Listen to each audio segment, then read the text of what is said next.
নমস্কার সবাইকে, আশা করি সবাই ভালো আছেন। আজকে হচ্ছে সরস্বতী পূজা। সরস্বতী পূজার আজকে আমরা আছি কলকলিয়া স্কুল মাঠে। আর কি কলকলিয়া স্কুল মাঠের যে পরিবেশটা খুবই অন্যরকম আর কি, কারণ অত্র এলাকার মধ্যে সবথেকে বড় স্পেসের মাঠ এইটাই। আর এইখানের লোকেশনটা একটু আপনাদের আমি জানিয়ে দিই। এটা হচ্ছে বাগেরহাট জেলা ফকিরহাট থানা কলকলিয়া স্কুল মাঠ নামে এটা হচ্ছে পরিচিত।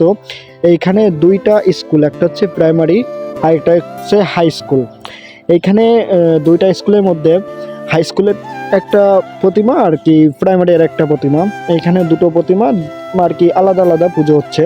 আজকে আপনাদের এইটাই দেখানোর চেষ্টা করব যে কেমন পরিবেশ, কেমন লোকজন আর কত সুন্দর আর কি পুজোটা হচ্ছে, সেইভাবে আপনাদের মাঝে আমি একটু তুলে ধরবো।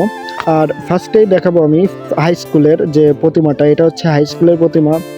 অনেকেই এখানে অঞ্জলি দিচ্ছে এবং তাদের মনের বাসনা কামনা যা কিছুই আছে মায়ের কাছে জানাচ্ছে।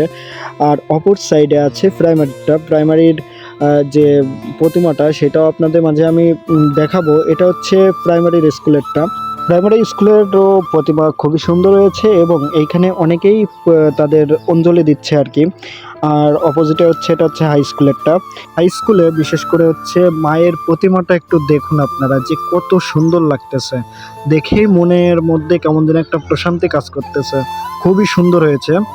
আর আমরা আছি এই পাশে, এটা হচ্ছে আর কি মেলার সাইডে অনেকেই আছে, তারা ঘুরতেছে আর ঘুরে আশেপাশে দেখতেছে। বিশেষ করে আমাদের এই এলাকার মধ্যে সবথেকে বেশি এইখানেই অনুষ্ঠান বলতে আর কি সরস্বতী পূজাটা অনেক সুন্দর হয়। আপনারা অবশ্যই এইখানে আসবেন, এসে পুজো উপভোগ করবেন এবং এইখানে যে পরিবেশটা সেটা দেখার চেষ্টা করবেন। ধন্যবাদ সবাইকে।